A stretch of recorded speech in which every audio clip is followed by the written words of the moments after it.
আমরা তো হলাম সবচেয়ে বেশি নির্যাতিত, আমাদের থেকে বেশি তো আর কেউ নির্যাতিত কোনো রাজনৈতিক দল হিসেবে যদি বলতে পারে, কিন্তু সংখ্যার দিক থেকে বিবেচনা করলে কোনোভাবেই নয়। গণতন্ত্র প্রতিষ্ঠা করতে হলে একটি সুষ্ঠু, অবাধ, গ্রহণযোগ্য, নিরপেক্ষ নির্বাচন ছাড়া অন্য আর কোনো পন্থাই নাই। আমরা বছরের পর বছর আলাপ করতে পারি, সংস্কার কোনোদিনও শেষ হয় না, এটা চলমান প্রক্রিয়া। আপনারা জানেন যে বাংলাদেশের সবচাইতে বড় সংস্কার যদি হয়ে থাকে সেটি হলো বাকশাল বিলুপ্ত করে বাংলাদেশে বহুদলীয় গণতন্ত্র প্রতিষ্ঠা কিন্তু শহীদ রাষ্ট্রপতি জিয়াউর রহমানের হাত দিয়েই হয়েছে।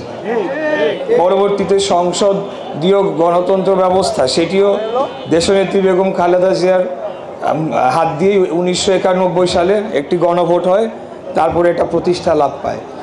তত্ত্বাবধায়ক সরকার ব্যবস্থাও কিন্তু বিএনপির হাত দিয়েই হয়েছিল। তা আমরা যে কথাটা বলতে চাই যে প্রথমেই আমরা বিগত 17 বছরে লক্ষ্য করেছি যে খুনি স্বৈরাচারী ফ্যাসিবাদী হাসিনার আমলে বাংলাদেশ রাষ্ট্রকে ইচ্ছা করে মুক্তিযুদ্ধের পক্ষের শক্তি, বিপক্ষের শক্তি এই ধরনের কথাবার্তা বলে বিভাজিত করে রাখা হয়েছিল। এটা হলো তাদের সেই যারা সাম্রাজ্যবাদী শক্তি রয়েছে তাদের ডিভাইড অ্যান্ড রুল পলিসির একটা পলিসি ছিল, সেটা যে জাতিকে বিভক্ত করে আমাদের উপরে শোষণ, নির্যাতন এবং আমাদেরকে একটা দাস রাষ্ট্র হিসেবে, তাদের একটা স্টেট হিসেবে আমাদেরকে পরিণত করবে। 1971 থেকেও আমরা অনুপ্রেরণা নিব এবং অবশ্যই গত বছর যে এতগুলা মানুষ মাত্র 1 মাসের ব্যবধানে 1400-র অধিক ছাত্র জনতা, শিশু, কিশোর, বাচ্চা তারা জীবন দিয়েছে, এটা আমরা বৃথা যেতে দেব না। এই লড়াইটাই ছিলই বাংলাদেশে গণতন্ত্র প্রতিষ্ঠার জন্য, এবং গণতন্ত্র প্রতিষ্ঠা করতে হলে একটি সুষ্ঠু, অবাধ, গ্রহণযোগ্য, নিরপেক্ষ নির্বাচন ছাড়া অন্য আর কোনো পন্থাই নাই।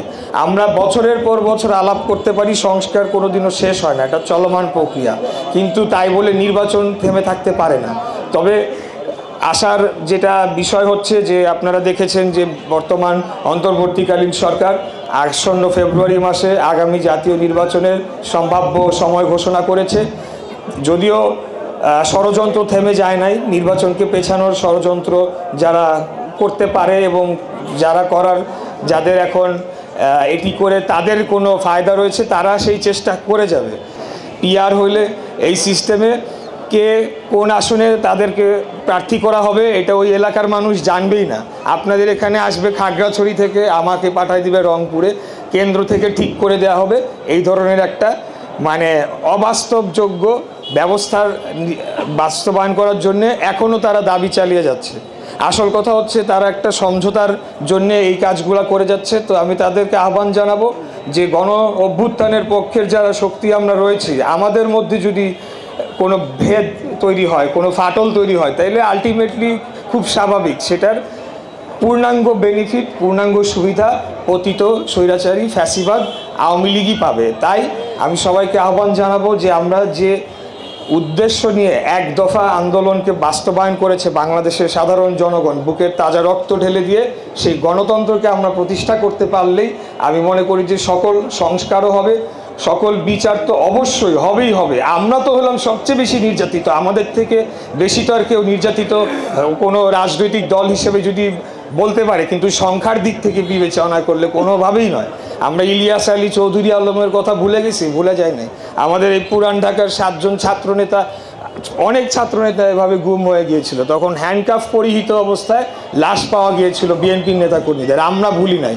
তাই গণহত্যারও বিচার হবে, পূর্বেরও যা যা হয়েছে সেগুলোরও আমরা সুষ্ঠু, সঠিক বিচার চাই। যাই এমন কোনো বিচার ব্যবস্থা চাই না যেটার মাধ্যমে বিগত দিনে আওয়ামী লীগ যেরকম সবাইকে হেনস্থা করেছে, বিএনপিকে দমন করার একটা হাতিয়ার হিসেবে বেছে নিয়েছে, আমরা সেই জিনিস চাই না। আমরা চাই একটা সুষ্ঠু এবং অবাধ, নিরপেক্ষ বিচার ব্যবস্থার মধ্যে মানুষ সঠিক বিচারটা পাক। এবং আওয়ামী লীগ যে ধরনের অত্যাচার, নির্যাতন এবং অপকর্ম করেছে, আমরা ঠিক তার উল্টাটা করে আগামী দিনে বাংলাদেশ রাষ্ট্রকে আমাদের নেতা দেশনায়ক জনাব তারেক রহমানের নেতৃত্বে, আমাদের নেত্রী দেশনেত্রী বেগম খালেদা জিয়া, ওনার জন্য আমরা দোয়ার প্রার্থনা করছি। উনি অত্যন্ত অসুস্থ অবস্থায় সিসিইউতে রয়েছেন, সারা দেশে আজকে দোয়ার প্রোগ্রাম দেওয়া হয়েছে, তো আপনারা সকলে ওনার জন্য দোয়া করবেন।